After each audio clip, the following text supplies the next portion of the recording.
மக்கள் அனைவருக்கும் வணக்கம். சமீப காலமாக தென் தமிழகத்திலே தொடர்ந்து படுகொலைகள் நடந்து கொண்டும் இருக்கிறது.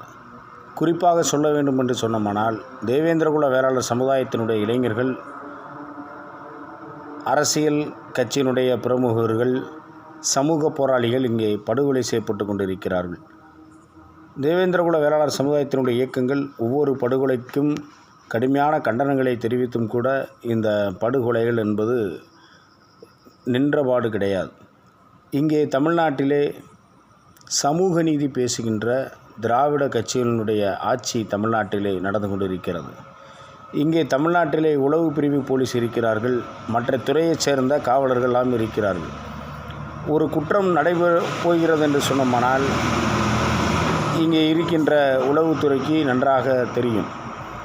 அதன் அடிப்படையிலே அவர்கள் அங்கே இருக்கின்ற காவல்துறைக்கு ஒரு அறிக்கையை கொடுப்பார்கள். அதன் அடிப்படையிலே அந்த குற்றங்கள் தடுக்கப்படும். ஆனால் ராமர் பாண்டியனுடைய கொலை வழக்காக இருக்கட்டும், சகோதரர் தீபக் ராஜாவினுடைய கொலை வழக்காக இருக்கட்டும், இரண்டும் சர்வசாதாரணமாக, ராமர் பாண்டியனுடைய கொலை கூட ஆட்கள் நடமாட்டம் இல்லாத இடத்தில் நடந்தது. ஆனால் தீபக் ராஜாவினுடைய படுகொலை ஆயிரக்கணக்கான மக்கள் அங்கே உணவு விடுதிக்கு முன்பு அனுதினமும் அங்கே திரளுவார்கள். இந்த இடத்திலே தீபக் ராஜா அவர்கள் 6 பேர் கொண்ட கும்பலால் வெட்டி படுகொலை செய்யப்படுகிறார்கள் என்று சொன்னோமானால், இங்கே சமூக நீதி பேசுகின்றனுடைய ஆட்சி என்ன செய்து கொண்டிருக்கிறது என்பது ஒரு கேள்விக்குறியாக இருக்கிறது. அதே போன்று கூலிப்படையினுடைய கலாச்சாரம் சமீப காலமாக தமிழ்நாட்டிலே பெருகி வருகிறது. கூலிப்படையினுடைய கலாச்சாரம் பெரியதனுடைய விளைவு இங்கே வாழ்ந்து கொண்டிருக்கின்ற தமிழ்நாட்டு மக்கள், அது எந்த சமூகமாக இருக்கட்டும், தமிழக மக்கள் மிக பெரும் ஒரு அச்சத்திலே இருக்கிறார்கள். இந்த நிலை தொடர்ந்தது என்று சொன்னோமானால் தென் மாவட்டம் அமைதியில்லா சூழ்நிலை ஏற்படக்கூடிய சூழல் உருவாகும். இதை தமிழக அரசும் காவல்துறையும் தடுத்து இரும்பு கரம் கொண்டு அடக்க வேண்டும்.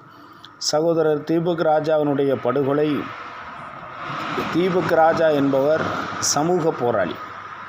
அவர் தேவேந்திரகுல வேளாளர் சமுதாய இளைஞர்களை அவரை பின்தொடர்கின்ற அந்த இளைஞர்களுக்கு நல்வழிப்படுத்தி வந்த ஒரு தலைவனாக வலம் வந்தவர் தான் தீபக் ராஜா.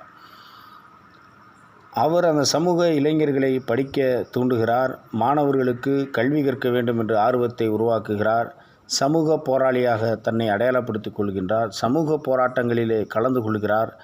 இதை பொறுத்து கொள்ள முடியாத சில சமூக சக்திகள் அவரை தீபக் ராஜாவினுடைய வளர்ச்சி தாங்க முடியாமல் அவரை எப்படியாவது படுகொலை செய்ய வேண்டும் என்ற நோக்கத்தின் அடிப்படையிலே அவரை படுகொலை செய்கிறார்கள். இந்த படுகொலை செய்துவிட்டு படுகொலை செய்தவர்கள் அங்கே காவல்துறையிடம் சரண்டர் ஆகிறார்கள். நாங்கள் என்ன சொல்கிறோம் என்றால், சட்டம் என்ன சொல்கிறதுனா, குற்றம் செய்வதை விட குற்றம் செய்ய தூண்டியவர்களுக்கு தான் தண்டனை அதிகம். தீபக் ராஜா படுகொலை செய்யப்படுகிறார் என்று சொன்னோமானால், தீபக் ராஜாவை படுகொலை செய்ய சொல்லி பணம் கொடுத்த அந்த கூலிப்படை தலைவன் யார் என்பதை காவல்துறை கண்டிப்பாக கண்டுபிடிக்க வேண்டும்.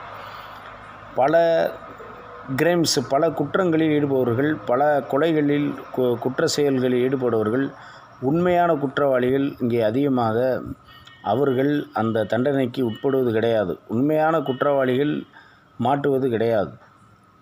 கூலிப்படையின் மூலமாக அவர்களுக்கு பணம் கொடுத்து இந்த கொலைகளில் சம்பந்தமில்லாதவர்களை கூட அங்கே ஆஜராக செய்வார்கள். இந்த நிலையும் இங்கே நடந்து கொண்டிருக்கிறது. தீபக் ராஜா கொலை வழக்கிலே உண்மையிலேயே கொலை செய்த அந்த குற்றவாளியை காவல்துறை கண்டிப்பாக கைது செய்ய வேண்டும், அவர்கள் மீது நடவடிக்கை எடுக்க வேண்டும். தீபக் ராஜாவை சில சமூக ஊடகங்கள் அவரை ரவுடி என்று சொல்லி அடையாளப்படுத்துகிறது. தீபக் ராஜா ஒன்றும் ரவுடி கிடையாது. அவர் ஒரு சமூக போராளி, இளைஞர்களை நல்வழிப்படுத்தியவர், கல்வி கற்க வேண்டும் என்ற ஒரு ஆர்வத்தை தூண்டியவர். தன்னை பின்பற்றக்கூடிய இளைஞர்கள் வன்முறையை கையில் எடுக்க வேண்டாம், அரசியல் என்னும் அதிகாரத்தை எடுக்க வேண்டும், கல்வியை எடுக்க வேண்டும் என்று சொல்லி இளைஞர்களுக்கு ஒரு அறிவுரை வழங்கிய ஒரு தலைவன்தான் தீபக் ராஜா. ஆக அவரை ரவுடி என்று சொல்லுகின்ற ஊடகங்களை நாங்கள் வன்மையாக கண்டிக்கின்றோம். அதே வேளையில் தென் தமிழகம் அமைதியாக இருக்க வேண்டும் என்று சொன்னோமானால், இங்கே இருக்கின்ற ஆண்டு கொண்டிருக்கின்ற இந்த திராவிட அரசு கூலிப்படைகளை இரும்பு கரம் கொண்டு ஒடுக்க வேண்டும். வன்முறைக்கு வன்முறை ஒருபோதும் தீர்வாகாது. அது எந்த சமூகமாக இருக்கட்டும், வன்முறையில் நீங்கள் இறங்கினீர்கள் என்று சொன்னோமானால் உங்களுடைய சமூகத்தினுடைய வளர்ச்சி ஒருபொழுதும் இருக்காது. அந்த சமூகத்தினுடைய வீழ்ச்சியை தான் நீங்கள் பார்க்க முடியுமே தவிர வளர்ச்சியை பார்க்க முடியாது. எனவே குற்ற செயல்களில் யார் ஈடுபட்டாலும், எந்த சமூகத்தைச் சேர்ந்தவர்கள் ஈடுபட்டாலும் அரசு அவர்கள் மீது கடுமையான நடவடிக்கை எடுக்க வேண்டும் என்பதை மருத மக்கள் கழகம் இங்கே வலியுறுத்துகிறது.